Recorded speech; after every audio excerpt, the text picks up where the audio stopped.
तो चलिए, hello student, कैसे हैं आप सब।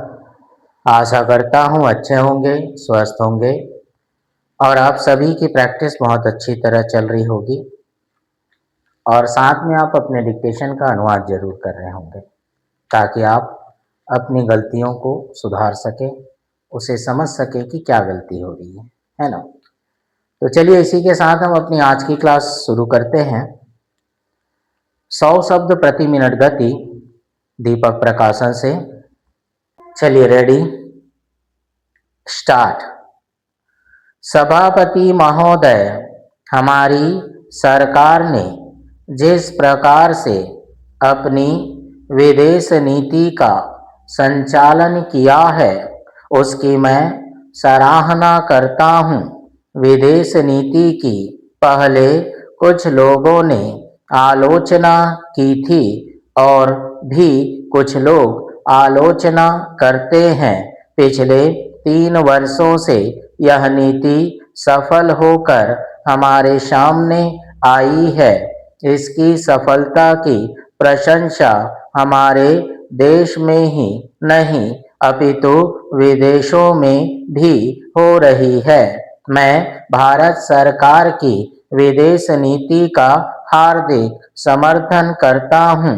हमारे देश ने पिछले महायुद्ध के बाद चार लड़ाइयाँ लड़ी। इस बार बांग्लादेश के प्रश्न को लेकर पाकिस्तान ने हमारे देश पर जो आक्रमण किया और जिस तरह से हमारी तीनों सेनाओं ने उसका जवाब दिया, उसका उदाहरण हमारे देश के इतिहास में ही नहीं बल्कि दुनिया के इतिहास में भी नहीं मिलेगा। जिस वीरता और नैतिकता का परिचय हमारी सेनाओं ने दिया है उसके लिए हमारे पास सराहना के लिए शब्द नहीं हैं। ऐसे समय में हमारे देश के नेताओं और हमारे प्रधानमंत्री ने जिस तरह का कुशल नेतृत्व किया उससे हमारे देश का मस्तक ऊंचा हुआ है और गौरव बढ़ा है। पैरा, मैं इस बात का स्वागत करता हूं कि भूमि की अधिकतम सीमा निर्धारित करने का प्रयत्न किया गया है, लेकिन मैं इस बात से सहमत नहीं हूं कि 7 एकड़ से नीचे की भूमि पर लगान न लिया जाए। मैंने अपने क्षेत्र में यह देखा है, किसान इस बात से अपनी सहमति प्रकट नहीं करते हैं। यदि 7 एकड़ से नीचे की भूमि पर लगान माफ किया जाता है या लगान नहीं लिया जाता है तो किसानों को शक हो जाएगा कि उनकी भूमि छीनने का यह एक षड्यंत्र है। किसान लगान देना चाहते हैं। यदि सरकार समझती है कि इन छोटे किसानों से लगान लेकर हम उनके साथ अन्याय कर रहे हैं तो आप उस पैसे को लेकर उनके लिए एक कोष बना दें और उस पैसे को छोटे किसानों के लाभ के लिए ही खर्च करें। सिंचाई के साधन, बिजली की सुविधा, गांवों की दशा सुधारने, सड़कें बनवाने आदि कामों में उस पैसे को खर्च किया जाए। किसान यह महसूस करते हैं कि लगान देकर उसको जो रसीद मिलती है वह उनके पास एक प्रकार से एक सर्टिफिकेट है कि वह उसकी जमीन है। इसलिए आप इस रकम को एक कोष के रूप में रखें और उसे किसानों के कल्याण के लिए खर्च करें। पैरा, अंत में मैं वित्त मंत्री जी से निवेदन करना चाहता हूं कि वे मिट्टी के तेल, खाद और पंपिंग सेट पर जो कर लगाए गए हैं उन पर फिर से विचार करें। इन वस्तुओं में आपको अधिक सुविधाएं देनी चाहिए। इन छोटे मोटे करों से हमें बहुत अधिक रकम भी नहीं मिल पा रही है। इनके लगाने से हमारी उन्नति में कोई बाधा नहीं आएगी, इसलिए इनको वापस ले लेना चाहिए। जहां आपने उनका इतना ख्याल रखा है वहां थोड़ा सा और ख्याल करें तो अच्छा होगा।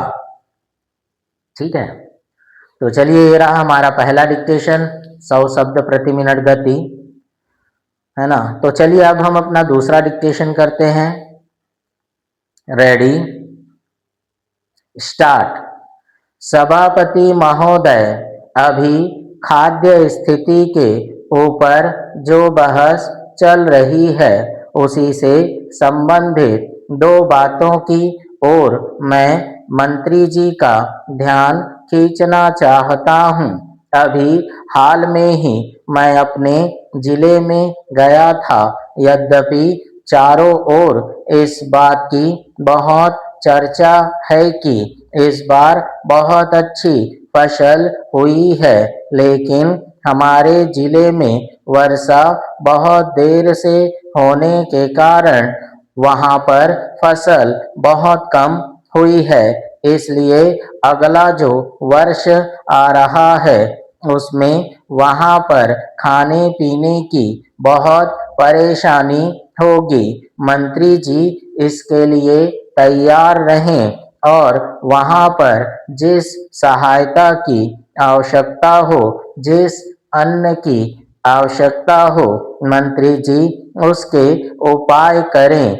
एक दूसरी बात की ओर भी मैं मंत्री जी का ध्यान आकृष्ट करना चाहता हूं। अभी गेहूं की बुआई का समय है। केंद्र सरकार की ओर से कहा जाता है कि हमने बीज का प्रबंध कर दिया है।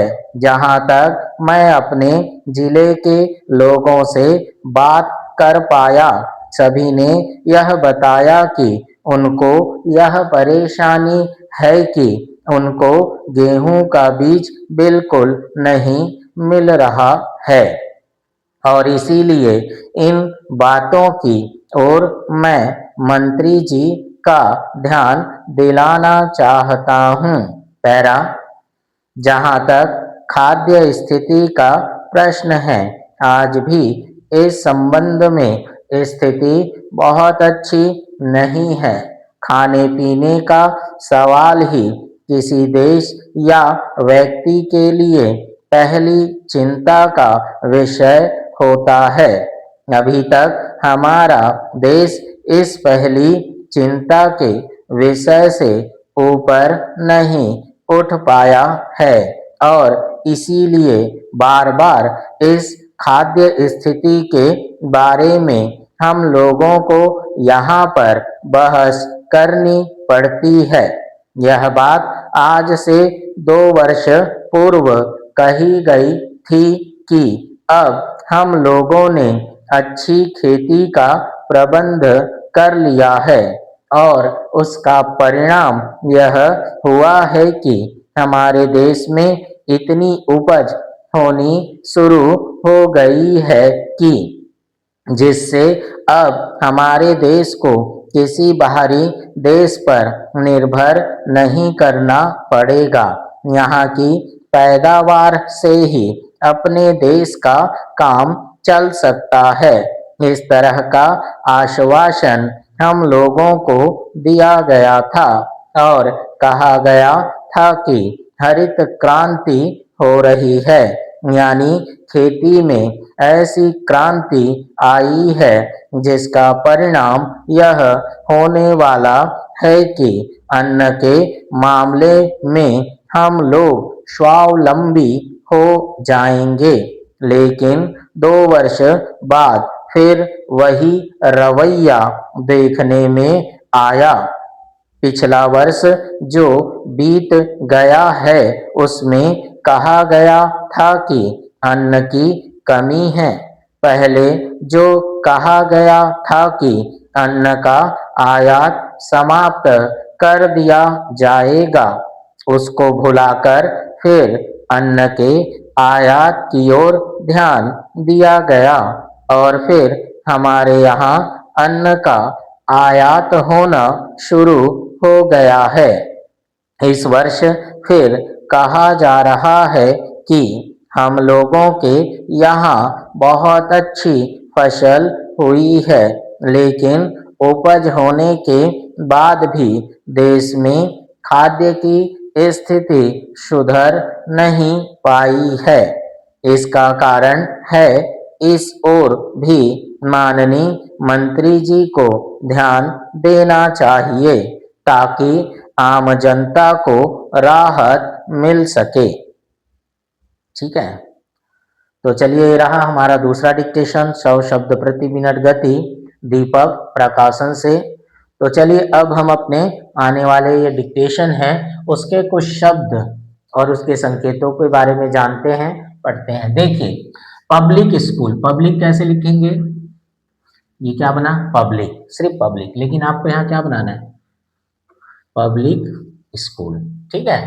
निहित, ना, हा का बड़ा वृत्त लाइन काट के बनाना। स्वार्थी, है ना,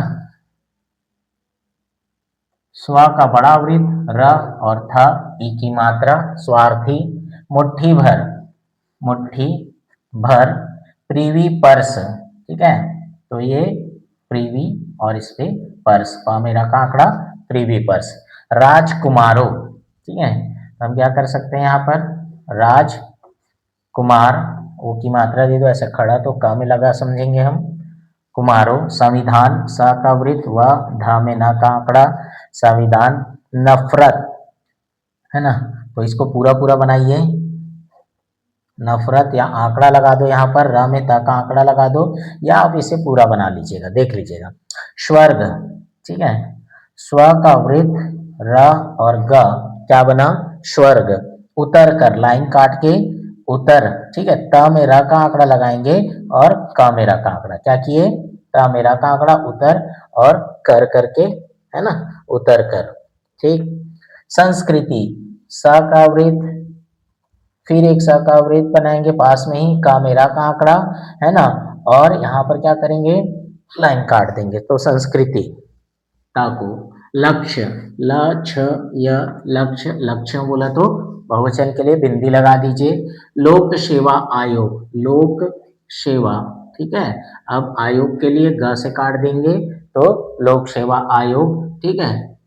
मनोवृत्ति, देश की सेवा, देश की सेवा। वैधानिक, संक्षिप्त व ध, न और क। समानता, स का वृत्त, म न त। असमानता, डैश बाहर निकालेंगे तो क्या बन जाएगा? असमानता। भेदभाव, नजदीक, है ना, न ज का वृत्त, द और क बना दो, नजदीक। व्यवहार, व ह का बड़ा वृत्त और र, व्यवहार। आश्चर्य, अ का डैश, स का वृत्त, छाया, क्या बना? आश्चर्य। उत्तर प्रदेश, ठीक है, उत्तर प्रदेश। पिछड़ेपन, संक्षिप्त प छ ड़े पन, पिछड़ेपन, ठीक है। पहाड़ी क्षेत्र, तो इसको दुगना कर दो, पहाड़ी बना, और छात्र, पहाड़ी क्षेत्र। छात्र बोले या क्या बोले? क्षेत्र। छात्र विद्यार्थी के लिए प्रयोग करोगे या आउटलाइन बनाने के बाद, और उसके बाद स्थान या क्षेत्र विशेष के लिए तो उसके लिए प्रयोग करेंगे छा में त्र का चाप। व्याप्त, ठीक है, संक्षिप्त व या प में ता का आंकड़ा, व्याप्त। निवासियों, निवासियों बहुवचन के साथ, सॉरी गलत बन गया, स का वृत्त यहाँ नहीं आएगा, कैसे बनेगा ये? न व श का वृत्त और संक्षिप्त या कर देंगे तो बन जाएगा निवासियों। चिकित्सा, लाइन काट के चिकित्सा। रेलगाड़ी, ये रेल, गा से काटेंगे, रेलगाड़ी, ये क्या बन जाएगा? जनसंख्या। विस्तार, तो क्या करते हैं इसको? स को दुगना करते हैं, विस्तार, लेकिन नीचे क्या दिया है? विस्तृत, तो हम क्या करेंगे? इसको दुगना करेंगे और इस पे ता का आंकड़ा बस लगा देंगे तो क्या बन जाएगा? विस्तृत, ठीक है। क्षेत्रफल, तो जैसे मैंने अभी बताया क्षेत्र, ये बना क्षेत्र या छात्र, इसको डैश बाहर निकालेंगे, फ और ल लगा दो इसमें, तो क्या बन जाएगा? क्षेत्रफल न्यायपूर्ण। तो न्यायपूर्ण अनुशासित, सॉरी, अनुशासित, ठीक है। और ये क्या है? अनुशासन, ठीक। और उसके बाद विभाजित, संक्षिप्त व भ जत, विभाजित पर्वतीय, प मेरा का आंकड़ा पर्वतीय, पूर्ण रूप से, पूर्ण रूप पूर्ण रूप से नेतृत्व, ये त्व का है ना उपसर्ग प्रत्यय, सिफारिश, ये सिफारिश, संबंधित, संबंध का सब चिन्ह, इसमें ध का लगा दो, संबंधित, ओ की मात्रा इसमें लगा दोगे यहाँ पर, तो क्या बन जाएगा? संबोधित, ठीक है। और ये क्या है? समाधान, ठीक है। तो चलिए, ये रहे हमारे आने वाले डिक्टेशन के कुछ शब्द और उसके संकेत, जिसे मैंने आपको बताया। इसकी आपको प्रैक्टिस करनी है, अच्छी तरह से प्रैक्टिस कीजिए और लगातार आप अपनी स्पीड बढ़ाते रहिए। डिक्टेशन को 3-4 बार जरूर एक एक डिक्टेशन को प्रैक्टिस कीजिए। प्रैक्टिस करने के बाद आप उसे अनुवाद कीजिए, है ना। अनुवाद में देखिए कि आप क्या सही लिख रहे हैं, क्या गलत लिख रहे हैं, पढ़ पा रहे हैं कि नहीं अपने शॉर्ट हैंड को, ताकि वो अनुवाद हो सके, है ना। आप वीडियो देखने के बाद सब्सक्राइब जरूर कीजिए, ताकि मैं जो भी डिक्टेशन डालूं वो आपके पास आसानी से और समय से पहले पहुंच सके, ठीक है। तो देखने के बाद फिर से रिक्वेस्ट है कि आप सब्सक्राइब जरूर कीजिए, ठीक। तो चलिए, इसी के साथ हम अपनी आज की क्लास समाप्त करते हैं, मिलते हैं अगली क्लास में, ठीक।